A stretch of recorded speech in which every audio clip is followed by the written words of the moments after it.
दोस्तों, मैं सुनील रोशन स्वागत करता हूं आपके अपने YouTube channel physical education arena में। यहां आज मैं आपके लिए लेकर आया हूं दोस्तों combined topic MCQ practice set number 2। जैसा कि आपको पता है, मैं तैयारी कराता हूं आपकी TGT फिजिकल एजुकेशन के जो भी एग्ज़ाम होते हैं, चाहे वो आपका EMRS हो, चाहे आपका UPTCT हो, LT ग्रेड हो, जितने भी फिजिकल एजुकेशन से संबंधित एग्ज़ाम होते हैं उनकी मैं question MCQ series, one liner series, साथ ही चैप्टर वाइज सीरीज़ में लेकर आता हूं। ठीक है, आज हम बात करेंगे combined topic MCQ practice set number 2 की दोस्तों। ठीक है, तो चलिए देर न करते हुए फटाफट से शुरू करते हैं आज की हम प्रैक्टिस सेट। तो पहला क्वेश्चन है दोस्तों हमारा, what is the structural and functional unit of human body. मानव शरीर की संरचनात्मक और कार्यात्मक इकाई क्या है। ठीक है दोस्तों, सेल, टिश्यू, न्यूरॉन, एटम या फिर कोशिका, ऊतक, न्यूरॉन या परमाणु। फटाफट से बताएंगे इस क्वेश्चन का जवाब। बहुत ही आसान सा क्वेश्चन है दोस्तों, छोटा सा क्वेश्चन है, शुरुआत ईजी से ही होनी चाहिए। ठीक है, क्या होगा इसका सही जवाब? बिल्कुल cell is the correct answer. ठीक है, कोशिका ही हमारे शरीर की सबसे छोटी इकाई मानी जाती है। ठीक है दोस्तों, नेक्स्ट क्वेश्चन की तरफ चलते हैं। What is the structural, same question आ गया, कोई बात नहीं। नेक्स्ट क्वेश्चन है, what is the distance between start line and first hurdle in 100 metre women hurdles event. 100 metre बाधा दौड़ में स्टार्ट लाइन और पहली बाधा के बीच की दूरी क्या होती है दोस्तों। ठीक है, क्या कह रहा है क्वेश्चन, महिला हर्डल जो होती है उसमें ये जो 100 मीटर की जो महिला हर्डल होगी ना, उसमें एक स्टार्टिंग लाइन होगी दोस्तों। मान लेते हैं हमारी स्टार्टिंग लाइन है। ठीक है, अब ये हमारी एक हर्डल है, पहली हर्डल। तो इस हर्डल से स्टार्ट लाइन के बीच की जो ये डिस्टेंस होगी ना, ये पूछा है दोस्तों कितनी होगी। तो ये होगी दोस्तों हमारी 13 मीटर होगी। कितनी होगी? 13 मीटर होगी। ठीक है, तो यहाँ पर आपका ऑप्शन कौन सा सही जाएगा? Option C is the correct answer. Okay, 13 metre दोस्तों, कितना? 13 मीटर। ठीक है, 13 मीटर इसका सही जवाब हो जाएगा। ठीक है, नेक्स्ट आगे बढ़ते हैं। इसके कुछ इंपॉर्टेंट पॉइंट्स हैं। ठीक है, इंग्लिश में जो भी भाई साहब लोग होंगे ना, वो इसको नोट डाउन कर लेना दोस्तों। बाकी मैं PDF इसका डिस्क्रिप्शन में चैनल का लिंक प्रोवाइड करा दूंगा, मेरे टेलीग्राम चैनल का, जहाँ पे पूरी PDF आपको अवेलेबल हो जाएगी। इस पर थोड़ा डिस्कशन करते हैं। जैसा कि पहला बता ही दिया कि पहली बाधा शुरुआती लाइन से 13 मीटर की दौड़ के बाद रखी जाती है। ठीक है, यानी 13 मीटर की डिस्टेंस भी होती है स्टार्टिंग लाइन से। अगली जो 9 बाधाएँ होती हैं, पहली बाधा के बाद टोटल जो 9 बाधाएँ, यानी कि महिला की जो 100 मीटर की हर्डल होती है ना, उसमें टोटल कितनी हर्डल्स होती हैं दोस्तों? कितनी हर्डल्स होती हैं? टोटल 10 हर्डल होती हैं। टोटल कितनी हर्डल होंगी? 10 हर्डल्स होंगी। ठीक है, 10 हर्डल्स होंगी। ठीक है, उसमें से पहली बाधा 13 मीटर की दूरी पे होगी। उसके बाद जो 9 बाधाएं होंगी वो 8.5 मीटर की डिस्टेंस पे सब रखी जाएंगी, एक के बाद एक के बाद एक करके। ठीक है, सेट करी जाएंगी। ओके, फिर नेक्स्ट देखते हैं स्प्रिंट बाधा दौड़ 100 मीटर में महिला और पुरुष के लिए जो होता है ना, महिला के लिए कितने होता है? 100 मीटर की होती है स्प्रिंट जो होती है। कितने मीटर की? महिला की आपकी होती है 100 मीटर की। ठीक है, कितने? 100 मीटर की। और पुरुषों के लिए 110 मीटर की स्प्रिंट होती है, हर्डल रेस जो होती है। ठीक है, महिलाओं के लिए जो ऊंचाई रखी गई दोस्तों, वो हमारी कितनी होती है? वो हमारी होती है 0.838 मीटर। इसको एक बार क्रॉस चेक कर लेना दोस्तों। ठीक है, मेरे को थोड़ा सा डाउट है, बट जहाँ तक है सही होना चाहिए। बाकी ये आपका सही है। पुरुषों के लिए जो हाइट होती है वो हर्डल की कितनी होती है? 1.067 metre. 110 metre hurdle race for men's की हाइट कितनी होगी हर्डल की? 1.067 मीटर दोस्तों। ठीक है, ओके, तो आगे बढ़ते हैं दोस्तों अगले क्वेश्चन की तरफ। इससे पहले कौन सा क्वेश्चन था हमारा? ओके, ये हो गया 13वां क्वेश्चन हो गया। फिर दूसरा क्वेश्चन था ना ये हमारा 100 मीटर हर्डल वाला। ठीक है, थर्ड क्वेश्चन की तरफ चलते हैं दोस्तों। तीसरा क्वेश्चन हमारा, खेचारी मुद्रा इज रिलेटेड। खेचरी मुद्रा किससे संबंधित है दोस्तों? हमारे ईयर से, हमारी नोज से, या फिर आई से, या फिर टंग से? फटाफट बताएंगे क्या होगा इसका सही जवाब। बिल्कुल, इसका जो सही जवाब होगा दोस्तों वो होगा option D is the correct answer, हमारी टंग से। किससे? हमारी टंग से। क्या होगा इसका सही जवाब दोस्तों? Option D. खेचरी मुद्रा जो होती है वो हमारी जीभ से संबंधित होती है। ठीक है, कैसी होती खेचरी मुद्रा? ये देखो दोस्तों, डायग्राम में आप देखो, ऐसे जो मुंह खोलते हैं ना, ये जो मुंह खुला हुआ है ना, यही मुद्रा जो है ये हमारी खेचरी मुद्रा है दोस्तों। ये जैसे मुंह खुला हुआ है। ठीक है, इसके और भी पार्ट्स हैं। इसमें दांत जो आपको फ्रंट वाला दिख रहा है, ये हमारा इंसीजर दांत है ना। टॉन्सिल कहाँ पे होता है? ये साइड में टॉन्सिल्स होते हैं हमारे दोनों तरफ। ठीक है, टंग दिख रही है आपको।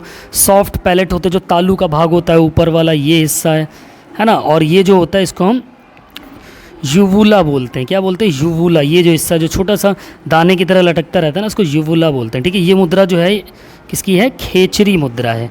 ठीक है, तो क्वेश्चन नंबर 3 का आंसर होगा option D is the correct answer. Question number 4 पे चलते हैं दोस्तों। तो 4 क्वेश्चन कौन सा है? Play ground of baseball is called, यानी बेसबॉल के खेल के मैदान को क्या वो कहा जाता है दोस्तों? पिच बोलते हैं, कोर्ट बोलते हैं, स्क्वायर बोलते हैं, फिर डायमंड बोलते हैं। फटाफट बताएंगे दोस्तों क्या होगा इसका सही जवाब। क्वेश्चन नंबर 4 का आंसर देंगे फटाफट सभी।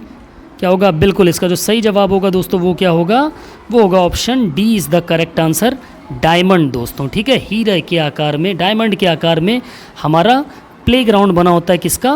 बेसबॉल का दोस्तों। ठीक है, किसके आकार का होता है? डायमंड के आकार का होता है। और भी कुछ चीज़ें इसमें देख लो दोस्तों, जैसे कि पिच की बात करें तो पिच किस में यूज़ होती है? पिच हमारी यूज़ होती है दोस्तों किस में? पिच हमारी यूज़ होती है क्रिकेट में, है ना। फील्ड किस में यूज़ होती है? हमारी हॉकी में यूज़ होती है, फुटबॉल में यूज़ होती है, रग्बी में यूज़ होती है ना।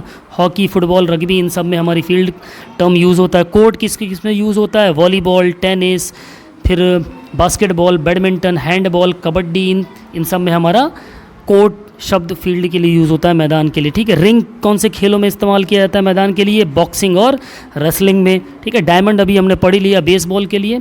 और रेंज जो शब्द है वो कौन से खेलों के मैदान के लिए यूज़ होता है? आर्चरी और शूटिंग। आर्चरी का मतलब होता है दोस्तों, इस आर्चरी का जो मतलब होता है, इसका मतलब होता है क्या? तीरंदाजी। ठीक है, क्या होता है? तीरंदाजी होता है। ठीक है, और शूटिंग का मतलब आपको पता ही, निशानेबाजी इसको बोलते हैं हिंदी में। क्या बोलते हैं? निशानेबाजी बोलते हैं। ठीक है, ओके, क्लियर हो गया। ये अलग अलग ग्राउंड्स के नाम हैं, पिच है, फील्ड है, कोर्ट है, रिंग है, डायमंड है। यहाँ से इन टर्मिनोलॉजी से क्वेश्चन आपसे पुटअप होते हैं दोस्तों। ठीक है, तो क्वेश्चन नंबर 4 का आंसर आपको पता चल गया क्या होगा? डायमंड आकार का हमारा बेसबॉल का ग्राउंड होता है। ठीक है दोस्तों, नेक्स्ट आगे बढ़ते हैं क्वेश्चन नंबर 5 की तरफ। Training volume is kept dash dash during competition period. जो ट्रेनिंग वॉल्यूम होता है दोस्तों, यानी कि प्रतियोगिता अवधि के दौरान प्रशिक्षण मात्रा डैश डैश रखी जाती है, किस स्तर पर रखी जाती है? जो प्रशिक्षण के दौरान, जो प्रतियोगिता की अवधि के दौरान जो प्रशिक्षण की लिमिटेशन, जो उसकी मात्रा होगी वो कितनी रखी जाएगी? उसका वॉल्यूम कितना? हाई रखा जाएगा, लो रखा जाएगा, मीडियम रखा जाएगा, या फिर मैक्सिमम रखा जाएगा दोस्तों? फटाफट से बताएंगे क्या होगा इसका सही जवाब। क्वेश्चन नंबर 5 का सही जवाब क्या होगा दोस्तों? फटाफट से बताएंगे क्या होगा सही जवाब क्वेश्चन नंबर 5 का। बिल्कुल, क्वेश्चन नंबर 5 का जो सही जवाब होगा option B is the correct answer, लो रखा जाता है दोस्तों। कैसा रखा जाता है?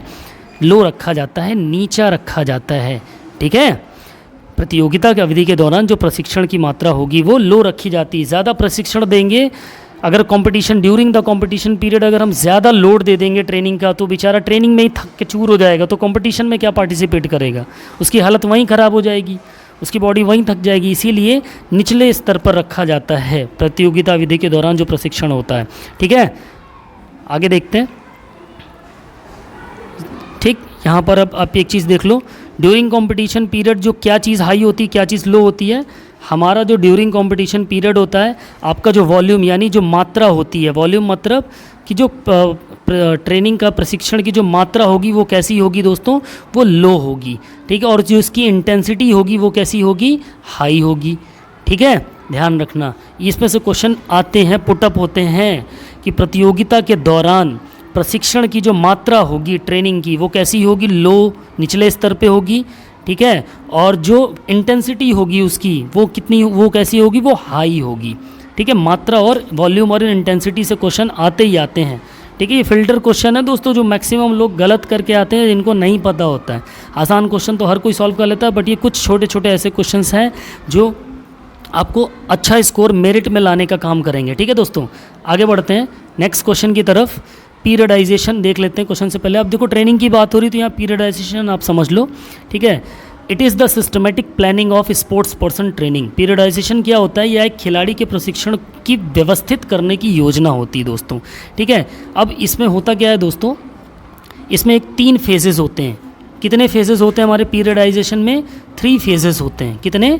3 फेजेस होते हैं टोटल। ठीक है, पहला होता है हमारा कौन सा? प्रिपरेटरी फेज, जिसको हम जनरल और स्पेसिफिक ट्रेनिंग जिसमें कराते हैं। ठीक है, प्रिपरेटरी फेज़ में हम जनरल और स्पेसिफिक ट्रेनिंग कराते हैं। ठीक है, दूसरा होता है हमारा कंपटीशन फेज़, जिसमें अचीव टॉप फॉर्म, जिसमें जो खिलाड़ी होता है उसके एकदम बढ़िया परफॉर्मेंस को अचीव करने के लिए वो कंपटीशन फेज़ में वो ट्रेनिंग दी जाती है, ठीक है। फिर ट्रांजिशन फेज़ होता है जिसमें rest, relaxation and achieve recovery, ये होता है आपका कंपटीशन के बाद। यानी जब आप प्रतियोगिता में पार्टिसिपेट कर चुके हो, तो आप खूब खेल चुके होते, तो उसके बाद आप थकते तो आपको रेस्ट दिया जाता है, रिलैक्सेशन करवाया जाता है। साथ में जो भी आपकी हानियाँ हुई हैं, जो आपकी सेल्स डैमेज हुई हैं, टिश्यूज़ डैमेज हुई हैं, उन सब की क्या होती है, रिकवरी होती है दोस्तों। ओके, मोस्ट इंपॉर्टेंट पॉइंट है, आपके पीरियडाइजेशन से 100% क्वेश्चन आता ही आता है दोस्तों। पूछ लेगा how many types of periodisation in competition में, कितने प्रकार के पीरियडाइजेशन होते हैं। तो भैया यहाँ पर पीरियडाइजेशन के अंदर कितने प्रकार के फेजेस होते हैं ये पूछेगा आपसे। तो 3 फेजेस होते हैं, प्रिपरेटरी फेज़, कंपटीशन फेज़ और ट्रांजिशन फेज़। ओके, और प्रिपरेटरी फेज़ कब कराया जाता है, ये जनरल और स्पेसिफिक दोनों होती है ट्रेनिंग। कंपटीशन फेज़ आपका अचीव टॉप फॉर्म, यानी कि अच्छी फॉर्म को अचीव करने के लिए होता है, ठीक है, परफॉर्मेंस को। ट्रांजिशन फेज़ ये आफ्टर कंपटीशन का फेज़ होता है। ओके, नेक्स्ट क्वेश्चन की तरफ चलते हैं। हमारा क्वेश्चन नंबर 6 है, which of the following nerves are related to smell. निम्नलिखित में से कौन सी तंत्रिका गंध से संबंधित है, स्मेल से संबंधित है। हाइपोग्लॉसल, ट्रोक्लियर, एक्सिलरी या ऑल्फैक्टरी, ठीक है। फटाफट बताएंगे कौन सी ऐसी तंत्रिका है जो गंध से संबंधित है इन चारों में से दोस्तों। क्या होगा इसका सही जवाब, क्वेश्चन नंबर 6 का सही आंसर क्या होगा दोस्तों, फटाफट बताएंगे क्या होगा, फटाफट बताएंगे क्या होगा इसका सही जवाब। All factory, option D is the correct answer. All factory स्नायु या तंत्रिका, ठीक है। ओके, क्लियर हुआ। जो हमें गंध का ज्ञान कराती हैं वो होती है ऑल फैक्ट्री स्नायु, ठीक है। ऑल फैक्ट्री, देख लो इसको ध्यान से। ऑल फैक्ट्री तंत्रिका जो होती है वो पहली कपाल तंत्रिका होती है दोस्तों। हमारी खोपड़ी की जो तंत्रिका होती है उसकी पहली तंत्रिका कौन सी होती है, ऑल फैक्ट्री नर्व ही होती है, जो पहली कपाल तंत्रिका होती है, ठीक है। और ये गंध की हमारी भावना में सहायक होती है, स्मेल कराने में, स्मेल को पहचानने में ये हमारी हेल्प करती हैं, ठीक है। फिर इसके बाद ऑप्शन में हाइपोग्लॉसल नर्व भी दिया होता है ना। आप ऊपर देखेंगे यहाँ पर ऑप्शन ए क्या दिया हुआ था, हाइपोग्लॉसल नर्व दिया हुआ था ना। तो हाइपोग्लॉसल नर्व के बारे में अगर हम थोड़ा सा देखें तो क्या है, इसके बारे में क्या दे रखा है, ध्यान से देखेंगे इसको, ठीक है। हाइपोग्लॉसल नर्व जो होती है वो तंत्रिका की 12वीं कपाल तंत्रिका है, ठीक है। देखो, ऑल फैक्ट्री स्नायु या ऑल फैक्ट्री नर्व जो होती है वो हमारी पहली कपाल तंत्रिका है। हाइपोग्लॉसल जो नर्व थी वो हमारी 12वीं कपाल तंत्रिका है। और जो हाइपोग्लॉसल नर्व होती है वो जीभ आंदोलन को सक्षम बनाती है। जो हमारे जीभ में, हमारे टंग में जो मूवमेंट होती है, आंदोलन मतलब मूवमेंट हो गया दोस्तों, गति हो गया यहाँ पर, ठीक है। हम जो जीभ की मूवमेंट कर पाते हैं वो किस तंत्रिका की मदद से कर पाते हैं, किस नर्व की मदद से कर पाते हैं, वो हमारी हाइपोग्लॉसल नर्व होती है, ठीक है। यहाँ से भी क्वेश्चन पुटअप हो सकता है कि जीभ की मूवमेंट में कौन सी नर्व महत्वपूर्ण भूमिका निभाती है, तो वो कौन सी हाइपोग्लॉसल नर्व है, जो कि तंत्रिका की 12वीं कपाल तंत्रिका है दोस्तों। ओके, इसके बाद ऑप्शन में आपने देखा ट्रोक्लियर नर्व दे रखा है तीसरे ऑप्शन में। तो ये भैया हमारी कौन सी होती है, चौथे नंबर की, 4th नंबर की होती हैं, ठीक है। क्रेनियल नर्व होती है कपाल तंत्रिका की, ये चौथे नंबर की, चौथी कपाल तंत्रिका से होती है ये, ठीक है। और ये ऑकुलर मोटर नसों में एक है जो आँख के आंदोलन को नियंत्रित करती है। ये भी इंपॉर्टेंट क्वेश्चन है ना। जो ट्रोक्लियर नर्व होती है इसका मेन काम होता है हमारी आँखों की मूवमेंट को कंट्रोल करना, उसमें सहायता करना, ठीक है, कंट्रोल करना। जो मूवमेंट करते हैं ना आँखों की अपनी, लेफ़्ट राइट अप डाउन, इसको कंट्रोल करने का काम कौन करता है, ट्रोक्लियर नर्व करती है दोस्तों। एक्सिलरी नर्व की बात कर लें तो एक्सिलरी नर्व जो होती है वो ब्रोंकियल प्लेक्सस के पीछे की कॉर्ड की टर्मिनल शाखाओं में से एक है, ठीक है, जो कंधे की अव्यवस्था तथा घूर्णन, कफ, आंसू के दौरान, कई ऑर्थोपेडिक सर्जरी के दौरान सबसे अधिक घायल हो जाती है, ठीक है। ये मैक्सिमम घायल होती है कब, जब ऑर्थोपेडिक सर्जरी हो रही हो, ठीक है, तब ये घायल हो जाती है। जब आंसू काफ़ी निकल रहा हो तब ये घायल हो सकती है उनसे, ठीक है, एक्सिलरी तंत्रिका। ओके, नेक्स्ट बढ़ते हैं अगले क्वेश्चन की तरफ, क्वेश्चन नंबर 7 की तरफ देख लेते हैं। यहाँ पर थोड़ा सा जैसे ऑल फैक्ट्री नर्व देखो, हमने क्या बात करी थी, ऑल फैक्ट्री नर्व हमारी पहली कपाल तंत्रिका नर्व होती है ना। क्लियर हुआ। ये जा रही हैं जो, ये दिख रहा है आपको येलो वाला पार्ट, है ना, ये वाला पार्ट जो दिख रहा है ये आपकी ऑल फैक्ट्री नर्व है, कपाल तंत्रिका की सबसे पहली नर्व्स होती हैं। ठीक है दोस्तों, क्लियर हुआ। नेक्स्ट अगर हम बात करें किसकी, तो अगला हमारा हाइपोग्लोसल नर्व। अब हाइपोग्लोसल नर्व आप यहाँ देख पाओगे, ये जो जा रही हैं हाइपोग्लोसल नर्व कहाँ पर होती हैं, कपाल की, कौन से नंबर की होती हैं, 10वें नंबर की बताई थी, कितने नंबर की होती है हाइपोग्लोसल, हाइपोग्लोसल जो होती 12वें नंबर की कपाल तंत्रिका होती ना, ये आपकी कहाँ पे होती है, ये दिख रही है आपको यहाँ पर, ध्यान से देखेंगे, ये जो नर्व्स जा रही है ना, ये आपकी हाइपोग्लोसल होती हैं। ठीक है, क्लियर हुआ। ये जो है ये हाइपोग्लोसल नर्व होती हैं, 10वें नंबर की कपाल की खोपड़ी की हमारी नर्व्स होती हैं। ठीक है, नेक्स्ट आगे बढ़ते हैं। इसके बाद हमारा ये है ट्रॉक्लियर नर्व, जैसे कि हमने बताया कि ये आँखों की रोटेशन को कंट्रोल करती हैं दोस्तों। ठीक है, ये जो नर्व है हमारी, इसमें देखो कौन कौन सी चीज़ें दी हैं। ट्रॉक्लियर नर्व, ये जो येलो वाला पार्ट दिख रहा है, ये हमारी ट्रॉक्लियर नर्व होती है दोस्तों। यही नर्व हमारी आइज़ की मूवमेंट को कंट्रोल करती है दोस्तों। ओके, चलिए नेक्स्ट क्वेश्चन की तरफ चलते हैं। एक्सेली नर्व आपकी दिख रही होगी यहाँ पे, ये एक्सेली नर्व। ठीक है, ये जो दिख रही हैं कौन सी, ये एक्सेली नर्व। ठीक है, ये एक्सिलरी नर्व्स होती हैं। ओके, यहाँ पर नेक्स्ट हम बात करते हैं अगले क्वेश्चन की, हमारी क्वेश्चन नंबर 7 की दोस्तों। In kabaddi a time out taken by a team is off. Kabaddi में एक टीम द्वारा लिया गया टाइम आउट क्या है। 15 सेकंड, 20 सेकंड, 30 सेकंड या फिर 60 सेकंड, फटाफट से बताएंगे दोस्तों क्या होगा इसका सही जवाब। क्वेश्चन नंबर 7 का क्या होगा करेक्ट जवाब। कितने सेकंड का कबड्डी टीम द्वारा टाइम आउट लिया जाता है दोस्तों। Very good, option C is the correct answer. 30 second का दोस्तों, कितने सेकंड का, 30 सेकंड का टाइम आउट आप ले सकते हैं, 30 सेकंड का दोस्तों। ठीक है, कितने सेकंड का, 30 सेकंड का इंपॉर्टेंट क्वेश्चन है। अब देखो इसका मतलब ये नहीं दोस्तों कबड्डी से ही क्वेश्चन पूछ लेगा, मैंने टाइम आउट का क्वेश्चन दे दिया। मेरा मोटिव ये कह रहा है दोस्तों इस प्रैक्टिस सेट बनाने का कि टाइम आउट से रिलेटेड आपको इंपॉर्टेंट क्वेश्चन पुटअप होंगे ही। ऐसे खेल हैं जहाँ पर टाइम आउट होता है। देखो मैक्सिमम इसमें अगर हम बात करें ना दोस्तों टाइम आउट से रिलेटेड या और किसी चीज़ से, तो टाइम आउट में आपका मैक्सिमम क्वेश्चन कहाँ से पूछेगा मैं आपको बताता हूँ। एक पूछेगा आपका वॉलीबॉल से, ठीक है, एक पूछेगा आपका बैडमिंटन से, ठीक है, एक पूछेगा आपका किसमें से, अभी जो पूछा कबड्डी से, ठीक है, ये 3 गेम ऐसे हैं दोस्तों जहाँ से टाइम आउट से रिलेटेड क्वेश्चन पुटअप होने के चांस ज़्यादा होते हैं। ठीक है, बास्केटबॉल से भी क्वेश्चन आ सकता है टाइम आउट से रिलेटेड, ओके, हैंडबॉल से भी आ सकता है। ठीक है, तो ये चीज़ ध्यान रखना है कि कबड्डी का यहाँ मैंने बता दिया, तो 2-4 जो मेन इंपॉर्टेंट गेम्स हैं ना इनसे रिलेटेड भी आपको पढ़ के ही जाना है दोस्तों अपने एग्ज़ाम में। ठीक है, अब थोड़ा सा कबड्डी के बारे में और जानते हैं।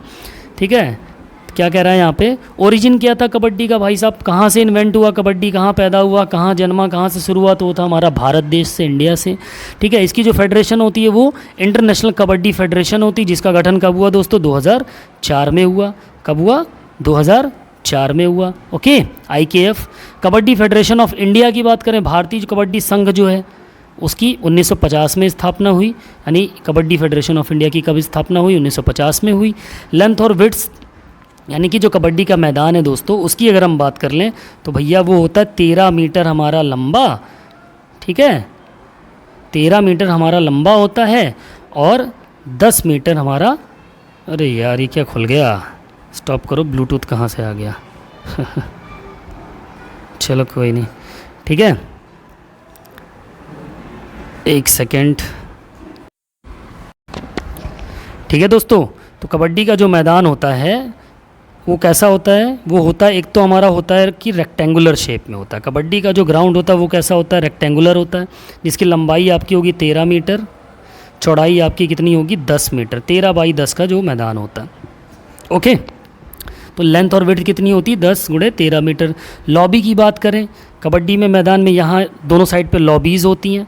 ठीक है, इस लॉबी की जो चौड़ाई होती है दोस्तों, ये जो चौड़ाई होती है कितनी होती है, ये 1 मीटर होती है। ठीक है, फिर ड्यूरेशन, मैच के ड्यूरेशन की बात करें कितने टाइमिंग का मैच होता है दोस्तों, तो मेंस के लिए जो होता है 20-5-20 यानी कि 20 मिनट का खेल होगा, 5 मिनट का रेस्ट होगा, देन फिर 20 मिनट का गेम होगा। वोमेंस की बात करें तो 15-5-15 का होता है, 15 मिनट का गेम होगा, देन फिर 5 मिनट का रेस्ट होगा, फिर 15 मिनट का रेस्ट होगा। ये इसकी टाइम ड्यूरेशन होगी। Total number of playing players कितने होते हैं? 7। ये 7 दे रखा है, ये दोस्तों क्या है? प्लेइंग प्लेयर्स हैं, खेलने वाले। और total number of players in a team, एक टीम में टोटल कितने खिलाड़ी होते हैं दोस्तों? वो कितने होते हैं? 12 खिलाड़ी होते हैं। ठीक है। नेशनल गेम, ये कबड्डी कहाँ का नेशनल गेम है दोस्तों? तो ये हमारे बांग्लादेश का राष्ट्रीय खेल है कबड्डी दोस्तों। ठीक है, बांग्लादेश का राष्ट्रीय खेल क्या है? कबड्डी है। ठीक है, नेक्स्ट बढ़ते हैं आगे। नेक्स्ट क्वेश्चन है हमारा दोस्तों question number 8। Question number 8, let me check one more time. Yes, question number 8। Question number 8वां है हमारा, who was the first chess grand master of India? Bharat के पहले शतरंज ग्रैंड मास्टर कौन थे दोस्तों? रघुवीर नंदन, मैनुअल एरोन, सूर्य शेखर गांगुली, विश्वनाथन आनंद। फटाफट बताएंगे, बहुत ही आसान सा सवाल। ऑप्शन देखते ही आपको समझ में आ गया होगा। बिल्कुल, इसका जो सही जवाब होगा वो होगा Viswanathan Anand. Option D is the correct answer. ठीक है, विश्वनाथन आनंद ही जो थे वही हमारे पहले ग्रैंड मास्टर ऑफ इंडिया बने थे। ठीक है, पहले इंडिया के पहले ग्रैंड मास्टर यही थे। ठीक है, नेक्स्ट क्वेश्चन, कुछ और पॉइंट्स देख लो दोस्तों, इसमें कुछ इंपॉर्टेंट पॉइंट्स हैं जो इंपॉर्टेंट हो सकते हैं आपके लिए। जैसे विश्वनाथन विशी आनंद। ठीक है, विश्वनाथन विशी आनंद पूरा नाम। ठीक है, बॉर्न 11 दिसंबर 1969। इनका जन्म कब हुआ? 11 दिसंबर 1969 में हुआ। ठीक है, is an Indian chess grand master. ये भारत के चेस ग्रैंड मास्टर हैं। And a former 5 time world chess champion. यह लगातार 5 बार विश्व चैंपियन रह चुका है बंदा, विश्वनाथन आनंद जी। ठीक है, और he became the first grand master from India in 1988। Important point है दोस्तों, 1988 में इनको ग्रैंड मास्टर का सम्मानित किया गया। ठीक है, और एक और चीज़ है दोस्तों इनकी, कि जब कौन सा था, राजीव गांधी खेल रत्न पुरस्कार था ना, कौन सा खेल रत्न पुरस्कार? राजीव गांधी खेल रत्न जो पुरस्कार था वो भी किसको दिया गया? वो भी इन्हीं को दिया गया था। 1991 था ना राजीव गांधी खेल रत्न पुरस्कार, कि 91-92 था? कमेंट करके बताएंगे। राजीव गांधी खेल रत्न पुरस्कार जो था वो 90-91 में शुरू हुआ था या 91-92 में शुरू हुआ था? फटाफट, जो पहली बार जो मिला था वो किसको मिला था दोस्तों? इन्हीं को मिला था। ठीक है, किसको? विश्वनाथन आनंद जी को ही मिला था। ठीक है दोस्तों, अभी राजीव गांधी खेल रत्न पुरस्कार का नाम बदल कर क्या रख दिया गया दोस्तों? फटाफट बताओ। राजीव गांधी खेल रत्न पुरस्कार का नाम बदल कर क्या रख दिया गया? बिल्कुल सही, मेजर ध्यानचंद खेल रत्न पुरस्कार। ठीक है, क्या रख दिया गया? मेजर ध्यानचंद खेल रत्न पुरस्कार रख दिया गया, राजीव गांधी का खेल रत्न पुरस्कार का नाम बदल करके। ठीक है, नेक्स्ट क्वेश्चन नंबर 9 पे चलते हैं। What connects to hemisphere of the brain? मस्तिष्क के 2 गोलार्धों को क्या जोड़ता है दोस्तों? ठीक है, आपके ऑप्शंस हैं डिएनसेफेलॉन, पॉन्स, वैरोली, पिया मैटर, कार्पस कैलोसम। फटाफट बताएंगे दोस्तों, वह कौन सी चीज़ है जो मस्तिष्क के 2 गोलार्धों को यानी 2 हेमिस्फीयर को आपस में कनेक्ट करती दोस्तों? क्या होगा इसका सही जवाब? फटाफट बताएंगे क्या होगा इसका सही जवाब? बिल्कुल, इसका जो सही जवाब होगा दोस्तों वो क्या होगा? वो होगा आपका option D is the correct answer, corpus callosum. ठीक है, कार्पस कोलासोम। ठीक है, चेक कर लेते हैं आंसर सही है कि नहीं। बिल्कुल सही है, कार्पस कोलासम। ठीक है, अब इसके बारे में थोड़ा सा जान लेंगे, हिंदी में देख लेते हैं। ठीक है, इंग्लिश वाले रीड कर लेना इसको एक बार पीडीएफ से। देखो, कार्पस कोलासम मस्तिष्क का प्राथमिक संचार क्षेत्र है दोस्तों। कार्पस कोलासोम जो है वो मस्तिष्क का प्राथमिक संचार क्षेत्र है। ठीक है, सबसे पहला, जिसमें सफ़ेद पदार्थ ट्रैक्ट होते हैं जो बाएं और दाएं से सेरेब्रम गोलार्धों को जोड़ते हैं। ठीक है, हेमिस्फीयर को जोड़ते हैं दाएं और बाएं से। फिर फोर ब्रेन का पुच्छल यानी पश्चवर्ती भाग, जिसमें एपीथैलेमस, थैलेमस, हाइपोथैलेमस और वेंट्रल थैलेमस, और तीसरा वेंट्रिकल होता है जिससे, ठीक है, जिसमें डीएनसेफ्लॉन संवेदी सूचना और स्वायत्त नियंत्रण के लिए एक प्राथमिक रिले और प्रसंस्करण केंद्र के रूप में कार्य करते हैं। ठीक है, पॉन्स की बात कर लें तो पॉन्स या पॉन्स वेरोलॉजी होती है जो ब्रेन स्टेम का एक घटक होता है दोस्तों। पॉन्स क्या होता है, हमारे ब्रेन स्टेम का एक महत्वपूर्ण घटक होता है, ठीक है। यह मिड ब्रेन और मेडुला ऑब्लोंगेटा के बीच एक पुल बनाता है, ठीक। पॉन्स क्या काम करता है दोस्तों, मेडुला ऑब्लोंगेटा और मिड ब्रेन बीच के, मस्तिष्क के बीच के भाग में और मेडुला ऑब्लोंगेटा के बीच में एक पुल का काम करता है, पुल बनाता है, ठीक है। यह अनुमस्तिष्क क्षेत्र के पूर्व में स्थित होता है। इस प्रकार यह प्रमुख मार्ग के रूप में कार्य करता है जो मस्तिष्क के समस्त माध्यम से सेरिबेलम तक जानकारी पास करता है दोस्तों, ठीक है। फिर इसके बाद इसमें मेनिंगस के बारे में जान लो। मेनिंगस के रूप में जानी जाने वाली झिल्ली की 3 परतें, ठीक है, 3 परतें मस्तिष्क और रीढ़ की हड्डी की रक्षा करती हैं। नाजुक आंतरिक परत पिया मोटर है, ठीक है। देखो ध्यान से समझो, तो सबसे नाजुक आंतरिक परत होती है कौन सी, पिया मोटर होती है। मध्य परत ऑर्चनाइड होती है, ठीक है, जो तरल पदार्थ से भरी होती है। एक वेब जैसी संरचना जो मस्तिष्क को कुशन करती है, ठीक है। कठोर बाहरी परत का ड्यूरा मैटर कहा जाता है। देखो इसकी जो कठोर बाहरी परत होती है इसको क्या बोलते हैं, ड्यूरा मैटर बोलते हैं। ध्यान रखना दोस्तों, क्या बोलते हैं, ड्यूरा मैटर बोलते हैं, ओके। देखो जो मेनिंगस के रूप में 3 परतें होती है ना, उसमें एक बाहरी परत होती है जो कठोर होती है, उसको हम ड्यूरा मैटर बोलते हैं, ठीक है। नेक्स्ट क्वेश्चन की तरफ बढ़ते हैं, क्वेश्चन नंबर 10 की तरफ। तो 10वां क्वेश्चन है हमारा, an athlete should eat before their event for efficient results. कुशल परिणामों के लिए एक एथलीट को अपनी घटना से कितने समय पहले खाना खाना चाहिए दोस्तों। अगर अच्छा परफॉर्मेंस चाहिए एक एथलीट को तो अपनी परफॉर्मेंस से पहले वो कितनी देर पहले खाना चाहिए दोस्तों। 30 मिनट पहले, 0 से 30 मिनट पहले, 2 से 4 घंटे पहले, 6 से 9 घंटे पहले या 12 से 15 घंटे पहले। फटाफट से बताएंगे दोस्तों क्वेश्चन नंबर 10 का सही आंसर क्या होगा। बिल्कुल इसका जो सही जवाब होगा दोस्तों वो क्या होगा, option be the correct answer, 2 से 4 घंटे पहले, ठीक है। 2 से 4 घंटे पहले इंपॉर्टेंट क्वेश्चन है दोस्तों ये, ओके। आगे बढ़ते हैं, नेक्स्ट क्वेश्चन है हमारा question number 11। Who is the first Indian player to win world championship. विश्व चैंपियनशिप जीतने वाली पहले भारतीय खिलाड़ी कौन है। अब फोटो ही दिख रही दोस्तों आपको यहाँ पर, यहीं से गेस कर सकते हो। बैडमिंटन से रिलेटेड क्वेश्चन है दोस्तों ये, ठीक है, ध्यान रखना है। बैडमिंटन की जो विश्व चैंपियनशिप जीतने वाली पहली महिला भारतीय खिलाड़ी कौन है, फटाफट बताएंगे इसका आंसर क्या होगा। वैसे आप चित्र देख के समझ ही गए होंगे कौन है मोहतरमा ये। बिल्कुल ये हमारी बेस्ट प्लेयर बैडमिंटन की पीवी सिंधु, ठीक है। पीवी सिंधु ही वो खिलाड़ी हैं जो बैडमिंटन में विश्व चैंपियनशिप जीतने वाली पहली भारतीय महिला खिलाड़ी हैं, ठीक है दोस्तों, पीवी सिंधु। बैडमिंटन के बारे में कुछ तथ्य पे गौर करेंगे यहाँ पर, या पीवी सिंधु के बारे में। तो क्या है यहाँ पर देख लेते हैं क्या कह रहे हैं।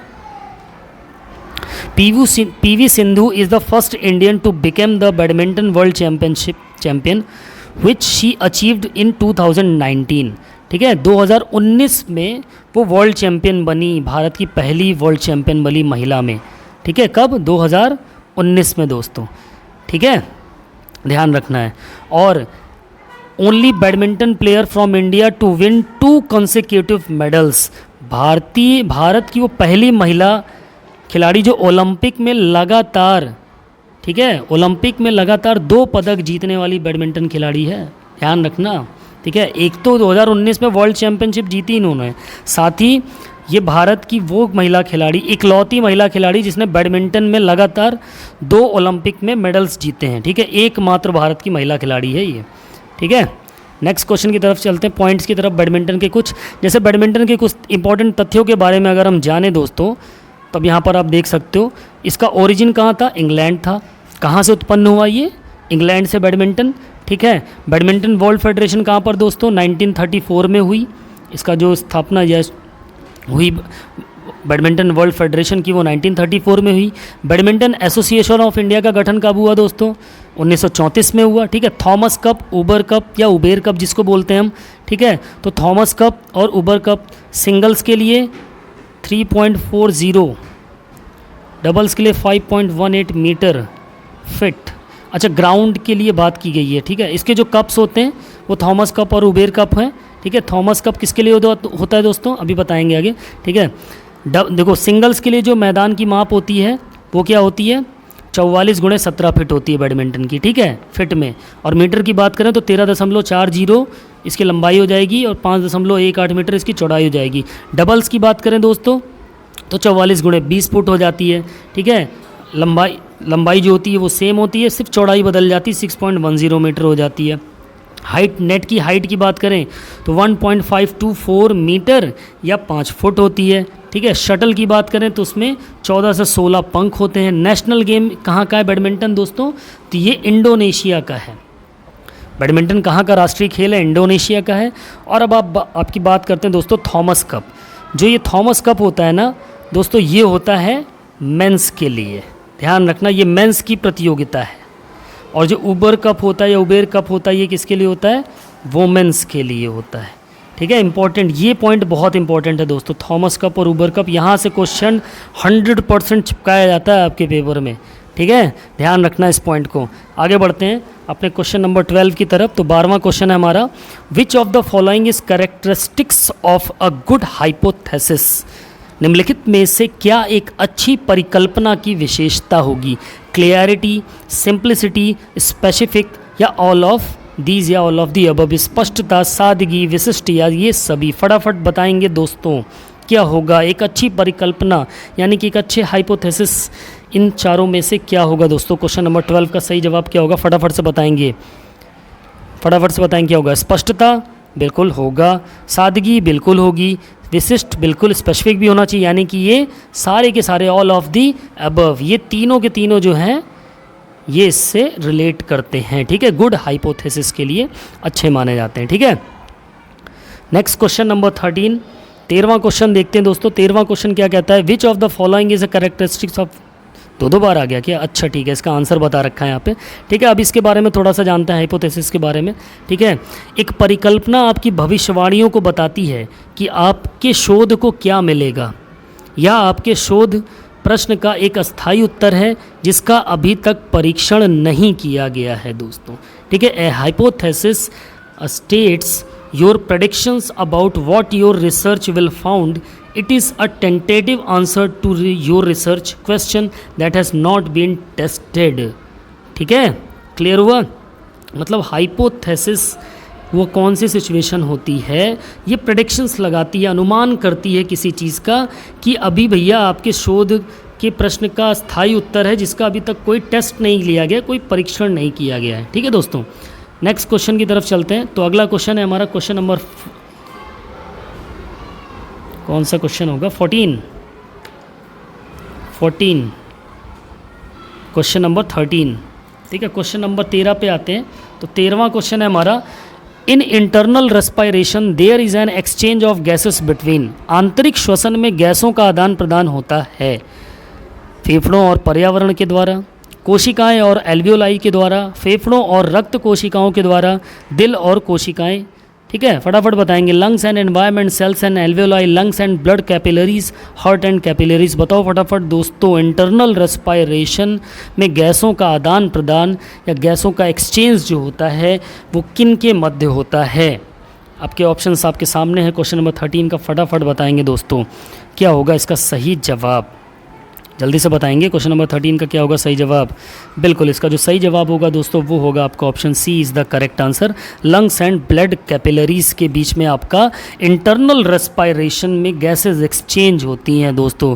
आपके फेफड़े और रक्त कोशिकाओं के बीच में आपका गैसों का आदान प्रदान होता है आंतरिक श्वसन में, इंटरनल रेस्पायरेशन में दोस्तों, ठीक है। यहाँ पर आप डायग्राम में आप देख पा रहे होगे, ब्लड कैपिलरीज हैं यहाँ पर और आपका फेफड़ा, ठीक है। इसमें क्या हो रहा है, O2 आ रही है, CO2 जा रही है, ठीक है, इस तरीके से, ठीक है। O2 आपकी ये रेड वाला जो पार्ट दिख रहा है ये आपका ऑक्सीजन का है, ठीक है, और उसके बीच में जो हिस्सा गैपिंग्स है दो रेड के बीच में वो क्या है, वो आपका कार्बन डाइऑक्साइड का हिस्सा हो जाता है, ठीक है।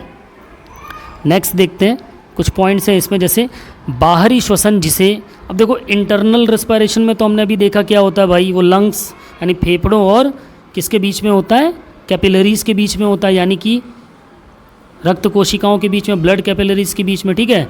अब बाहरी श्वसन की बात कर ले तो वो क्या होता है, external respiration also known as breathing involves both bringing air into the lungs, inhalation and releasing air to the atmosphere exhalation, ठीक है, बाहरी श्वसन जिसे श्वास के रूप में भी जाना जाता है, उसमें फेफड़ों में हवा लाना यानी कि सांस लेना और वायुमंडल में हवा छोड़ना दोनों शामिल होते हैं। एक्सटर्नल रेस्पिरेशन जो होता है, बाह्य श्वसन जो होता है, उसमें बाहर से फेफड़ों में हवा लाई जाती है, ठीक है, और वायुमंडल में अपने फेफड़ों से हवा बाहर छोड़ी जाती है, दोनों चीज़ें शामिल होती हैं, ठीक है। During internal respiration oxygen and carbon dioxide are exchange between the cells and blood vessels. वो भी बता ही दिया। आंतरिक श्वसन, वही जो क्वेश्चन पूछा था कि आंतरिक श्वसन के दौरान कोशिकाओं और रक्त वाहिकाओं के बीच ऑक्सीजन और कार्बन डाइऑक्साइड गैस का आदान प्रदान होता है दोस्तों, ठीक है। नेक्स्ट क्वेश्चन की तरफ चलता है। हमारा क्वेश्चन नंबर 14 है। अब यहाँ पर रेस्पिरेशन दे रखा है, एक्सटर्नल का डायग्राम दे रखा है, ठीक है। एक्सटर्नल में आप देख पा रहे होगे डायग्राम में यहाँ पर क्या हो रहा है, ऑक्सीजन, ये व्यक्ति ऑक्सीजन को अंदर की तरफ ले रहा है, ठीक है, और यहाँ से क्या होता है, यहाँ से भी कुछ वायु बाहर भी निकलती है, वायुमंडल में भी छोड़ी जाती है, ठीक है, एक्सटर्नल हो जाता है। इंटरनल में आप देखोगे इरेथ्रोसाइट्स, यानी कि जो हमारी इरेथ्रोसाइट्स किसको बोलते हैं दोस्तों, ये हमारी रेड ब्लड सेल्स होती हैं, आरबीसीज को ही हम इरेथ्रोसाइट्स बोलते हैं, ठीक है, आरबीसीज को ध्यान रखना, ठीक है। नेक्स्ट पॉइंट की तरफ चलते हैं। अगला पॉइंट क्या है हमारा, next question number 14। Question number 14 क्या है दोस्तों हमारा, विच of the following does not contain protein, वह कौन सा तत्व है जिसमें प्रोटीन नहीं होता, बताएंगे दोस्तों फटाफट। ऑयल, पीनट्स, फिश या मिल्क, क्या होगा इसका सही जवाब। क्वेश्चन नंबर 14 का सही जवाब क्या होगा, वह कौन सा प्रोटीन तत्व है जिसमें प्रोटीन नहीं होता दोस्तों। देखो मिल्क में प्रोटीन होता है कि नहीं होता, बिल्कुल होता है। फिश में होता है, बिल्कुल प्रोटीन मिलता है। पीनट्स में मिलता है भैया, इसमें तो दबा के प्रोटीन मिलता है, ठीक है। तो बच गया कौन सा, ऑयल। ऑयल यानी तेल ही वह चीज़ होगी जिसमें आपका प्रोटीन नहीं पाया जाता है दोस्तों। यहाँ आपका option A is the correct answer हो जाएगा, ठीक है। इंपॉर्टेंट क्वेश्चन है ये वाला भी, ऐसा टाइप के क्वेश्चन भी आपसे पूछे जाएंगे दोस्तों, ठीक है। दिख रहा है यहाँ पर आपको, ठीक है। अब बॉडी में और भी बहुत सी चीज़ें पाई जाती हैं दोस्तों, जैसे कि आप देख पा रहे हो यहाँ पर चार्ट एक छोटा सा बना हुआ है। फैट में कितनी कैलोरी मिलती है पर ग्राम दोस्तों, तो 9 कैलोरी मिलती है हमारे फैट यानी कि वसा में, ठीक है। और अल्कोहल से भी कैलोरी मिलती है दोस्तों, ध्यान रखना, अल्कोहल से भी एनर्जी मिलती है। 7 कैलोरी पर ग्राम मिलती है अल्कोहल से, ठीक है। प्रोटीन से 4 कैलोरी मिलती है। स्टार्च यानी कि कार्बोहाइड्रेट से भी 4 कैलोरी मिलती है। शुगर कार्बोहाइड्रेट से भी हमें 4 कैलोरी पर ग्राम मिलती है दोस्तों, ठीक है। नेक्स्ट क्वेश्चन की तरफ चलते हैं। क्वेश्चन नंबर 15 हमारा। तो 15वां क्वेश्चन दोस्तों है, which of the following is a part of kinesiology, निम्नलिखित में से क्या काइंसियोलॉजी का एक हिस्सा है, यानी कि गति विज्ञान का कौन सा हिस्सा है। इसमें से इवैल्यूएशन है, स्टैटिस्टिक्स है, फिजियोलॉजी है, बायोमैकेनिक्स है, मूल्यांकन, सांख्यिकी, शरीर विज्ञान और जैव यांत्रिकी। फटाफट से बताएंगे दोस्तों। क्वेश्चन नंबर 15 का क्या होगा सही जवाब, बिल्कुल biomechanics, D biomechanics is the correct answer. जैव यांत्रिकी यह एक पार्ट है किसका, हमारी काइंसियोलॉजी का दोस्तों। काइंसियोलॉजी को हिंदी में क्या बोलते हैं, गति विज्ञान बोलते हैं दोस्तों। क्या बोलते हैं, गति विज्ञान बोलते हैं, शरीर गति विज्ञान, ओके। ये हमारी मूवमेंट्स के ऊपर इसमें पढ़ाया जाता है, जितनी भी हमारी जॉइंट्स में मूवमेंट वगैरह होती हैं, ठीक है, फ्लेक्शन, एडक्शन, एबडक्शन, एडक्शन, इन सारी चीज़ों के बारे में हम काइंसियोलॉजी के अंदर कायदे से पढ़ते हैं, ठीक है। नेक्स्ट आगे चलते हैं। आगे क्या है, आंसर डी दिया है। और एक इंपॉर्टेंट पॉइंट आपके सामने है दोस्तों काइंसियोलॉजी से रिलेटेड, कि पूछ लेगा question, who is the father of kinesiology. शरीर मानव गति विज्ञान के, शरीर गति विज्ञान के फादर कौन थे, जन्मदाता कौन थे, तो कौन थे, एरिस्टोटल। एरिस्टोटल यानी कि अरस्तु, ठीक, कौन, अरस्तु दोस्तों, ठीक है, ध्यान रखना, एरिस्टोटल यानी कि अरस्तु, ओके। फादर ऑफ काइंसियोलॉजी कौन थे, एरिस्टोटल थे, ठीक है। नेक्स्ट क्वेश्चन की तरफ बढ़ते हैं। क्वेश्चन नंबर 16 हमारा है, which colour card is not used in field hockey. आपको यहाँ कुछ कार्ड दिख रहे हैं, ग्रीन, रेड, येलो, ब्लू, 4 तरीके के कार्ड हो गए। ब्लैक कार्ड भी यूज़ होता है। आपको एक क्वेश्चन दे रहा हूँ दोस्तों, ठीक है, आपको ये बताना है कमेंट करके कि ब्लैक कार्ड जो है वह कौन से खेल में यूज़ होता है और किस लिए यूज़ होता है, ये बताना है, ठीक है। आप क्वेश्चन पे आते हैं। फील्ड हॉकी में किस रंग का कार्ड उपयोग नहीं किया जाता है दोस्तों, ग्रीन, रेड, येलो, ब्लू। फटाफट से बताएंगे। क्वेश्चन नंबर 16 का सही आंसर क्या होगा दोस्तों, बिल्कुल सही जवाब option D is the correct answer. भैया मैं तो हॉकी का ही प्लेयर हूँ, हॉकी का नेशनल प्लेयर हूँ, मैंने आज तक तो ब्लू कार्ड देखा ही नहीं भाई। ग्रीन कार्ड हमें वार्निंग के लिए दिया जाता था, येलो कार्ड में क्या करते थे, हमें कुछ देर के लिए बाहर बैठा दिया जाता था, है ना, कुछ गलती करते थे। और रेड कार्ड में क्या करते थे वो हमारे साथ भैया, हमको हो सकता है पूरे मैच या पूरे कंपटीशन से ही बाहर कर दिया जाता था, ठीक है। तो ब्लू कार्ड यहाँ हॉकी में इस्तेमाल होने वाला नहीं है। ग्रीन कार्ड किसके लिए होता है? ग्रीन कार्ड आपके वार्निंग के लिए होता है। रेड कार्ड आपको 2 से 3 मिनट के या 1 मिनट के लिए निष्कासित कर सकता है, ठीक, सॉरी येलो कार्ड, ठीक है। और रेड कार्ड आपको मैच से बाहर या कंपटीशन से ही बाहर कर सकता है, ठीक है दोस्तों, वही चीज़ है सेम। नेक्स्ट हॉकी के बारे में कुछ पॉइंट्स देखते हैं दोस्तों। यहाँ पर कुछ पॉइंट्स मेंशन कर रखे हैं मैंने आपके लिए। Federation international D hockey, FIH का फुल फॉर्म क्या होता है, ध्यान रखना है दोस्तों। फेडरेशन इंटरनेशनल डी हॉकी, ठीक है, यहाँ डी लगेगा। कब इस ऑर्गेनाइजेशन का कब निर्माण हुआ था? 1924 में दोस्तों, ठीक है। इंडियन हॉकी फेडरेशन 1925 में, ठीक है। इंडियन हॉकी फेडरेशन कब गठित हुई थी? 1925 में दोस्तों। कब गठित हुई थी? ध्यान रखना, 1925 में, ओके। 1925 में। हॉकी इंडिया, अब इसका ये किसका नाम बदल के रखा गया? हॉकी इंडिया, फटाफट बताओ, हॉकी इंडिया क्या है? ये हॉकी इंडिया ही आपकी इंडिया हॉकी फेडरेशन का बदला हुआ रूप है दोस्तों, ठीक है। इंडिया हॉकी फेडरेशन का नाम बदल करके ही हॉकी इंडिया रख दिया गया। कब रखा गया? 2009 में रखा गया। हॉकी से संबंधित कुछ इंपॉर्टेंट कप्स हैं दोस्तों या ट्रॉफीज़ हैं जहां से क्वेश्चन आता ही आता है, आपको मैच द फॉलोइंग में मिल जाएगा, ठीक है। रंगास्वामी कप है जो कि हॉकी से संबंधित है। लेडी रतन टाटा कप है जो कि दोनों ही हॉकी से संबंधित है, ठीक है। ग्राउंड की बात करें तो भैया ये हॉकी का जो मैदान होता है वो आपका रेक्टेंगुलर होता है। 100 गज इसकी क्या होती है? 100 यार्ड इसकी लंबाई होती है और 60 गज इसकी 60 यार्ड इसकी चौड़ाई होती है दोस्तों, ठीक है। और ये 4 पार्ट में 25-25 गज के 4 पार्ट में डिवाइड होता है दोस्तों। 25 गज ये, 25 गज ये, 25 गज ये, 25 गज ये। फिर यहाँ पर गोल पोस्ट होता है दोस्तों, ठीक है। इसमें एक डी बनी होती है ना। तो इस गोल पोस्ट के इस छोर से जो डी की डिस्टेंस होगी वो कितनी होती है? 16 गज होती है। फिर एक डॉटेड लाइन बनी होती है यहाँ पर, ठीक है। तो ये डॉटेड लाइन की डिस्टेंस जो होती है दोस्तों वो 21 गज होती है, ठीक। 5 सेंटीमीटर की सारी लाइनों की मोटाई होती है दोस्तों, ठीक है। ध्यान रखना है कुछ इंपॉर्टेंट पॉइंट्स है, इसमें गोल पोस्ट से रिलेटेड ज़रूर पढ़ लेना दोस्तों, ठीक है। हॉकी में गोल पोस्ट में जो बोर्ड वगैरह होता है उसकी ऊंचाई वगैरह भी पढ़ लेना, ठीक है। बॉल की बात करें तो 156 से 163 ग्राम बॉल का वजन होता है दोस्तों। कितना? 156 से 163 ग्राम होता है। हॉकी स्टिक की जो लंबाई होती है, भार होता है, वो कितना होता है? 12 से 18 आउंस में होता है। लंबाई की बात करें तो कितनी होती है? 38 इंच होती है। कितनी? 38 इंच। हॉकी की जो लंबाई होगी वो कितनी होगी दोस्तों? 38 इंच होगी, ठीक है। 17 है दोस्तों। P T Usha has participated in which Olympics? P T Usha ने किस ओलंपिक में भाग लिया था? आपके ऑप्शन है दोस्तों 1980, 1984, बोथ ए एंड बी या नन ऑफ दीज। फटाफट से बताएंगे दोस्तों पीटी उषा ने किन ओलंपिक्स में भाग लिया था। क्या होगा इसका सही जवाब? फटाफट बताएंगे आंसर, क्या होगा इसका सही जवाब? बिल्कुल सही दोस्तों, इसका सही जवाब है option C is the correct answer, both A and B. यानी कि पीटी उषा ने 1980 के ओलंपिक में भी पार्टिसिपेट किया था और 1984 के ओलंपिक में भी पार्टिसिपेट किया था दोस्तों, ठीक है। दोनों में पार्टिसिपेट किया था। ओके दोस्तों, चलिए आगे बढ़ते हैं, नेक्स्ट की बात करते हैं। थोड़ा सा पीटी उषा के बारे में जानकारी लेते हैं दोस्तों। तो वो क्या है? पायोली एक्सप्रेस के नाम से जाना जाता है हमारी बहन पीटी उषा को, ठीक है। किस नाम से? पायोली एक्सप्रेस के नाम से, ठीक है। और इनको queen of Indian track and field भी बोला जाता है। भारतीय ट्रैक एंड फील्ड की क्वीन कहा जाता है इनको, ठीक है। यहाँ से भी क्वेश्चन पुटअप होते हैं निक नेम से या किस नाम से उनको सम्मानित किया जाता है, ठीक है।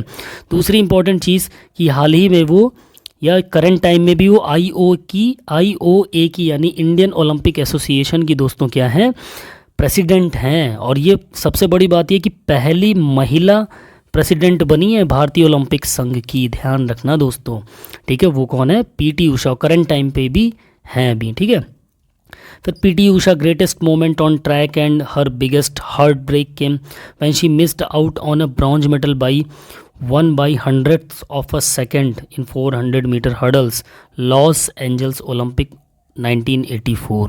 यानी कि दोस्तों 1984 के ओलंपिक में ना मात्र 1 सेकंड के 100वें भाग से वो ब्रॉन्ज मेडल लेने से चूक गई थी 400 मीटर हर्डल रेस में, ठीक है।